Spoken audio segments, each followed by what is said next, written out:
स्वराज मराठीमध्ये आपलं स्वागत आहे। सर्वसामान्यांचा आवाज, निर्भीड, बेधडक, स्वराज मराठी। जय श्रीरामच्या जयघोषात आणि टाळ मृदुंगांच्या गजरात धर्मध्वज उभारून श्रीराम कथा व नामसंकीर्तन सोहळ्याची शानदार सुरुवात गुरुवर्य संभाजी भिडे यांच्या हस्ते करण्यात आली। सुरुवातीला भिडे गुरुजी यांच्या हस्ते या धर्मध्वजाची विधिवत पूजा करण्यात आली। त्यानंतर मंत्रोच्चारात ध्वजारोहण आणि देवस्थापना सोहळा संपन्न झाला।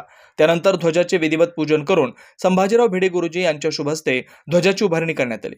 या ध्वजारोहण सोहळ्यात संत, महंत, उद्योजक, आमदार, लोकप्रतिनिधी, वारकरी संप्रदायातील लोकांसह विविध क्षेत्रातील मान्यवरांनी सहभाग घेतला।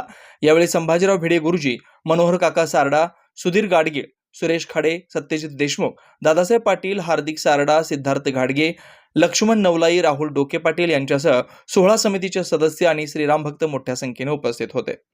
जय श्रीराम, जय श्रीराम। आज 17 जानेवारी,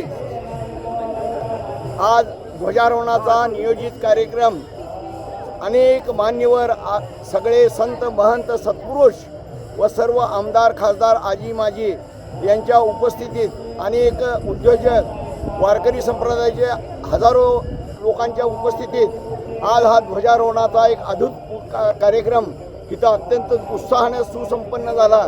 यात सर्व महिला व पुरुष यांनी अगदी मोठ्या प्रमाणात साथ दिली।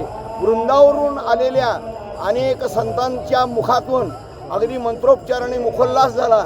त्यामुळे ह्या कार्यक्रमाला एक विशेष शोभा आली। श्री हनुमानजी महाराज यांचं आगमन आज या ग्राउंडवर झालेलं आहे ध्वजेच्या रूपानं।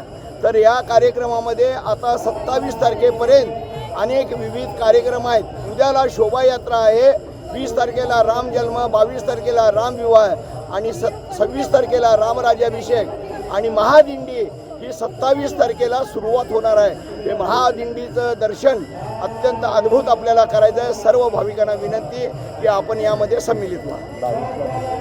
22 तारखेला खास करून एक आपल्या महाराष्ट्राचे लाडके मुख्यमंत्री देवेंद्रजी फडणवीस यांचं देखील इथे उपस्थिती राहणार आहे। त्यांचं देखील उद्बोधन आपल्याला 20 मिनिटं ऐकायला मिळालेलं आहे। त्यामुळं आपण सर्वांनी मुख्यमंत्र्यांच्या या आलेल्या ह्याला प्रतिसाद द्यावा व त्यांचं स्वागत करा।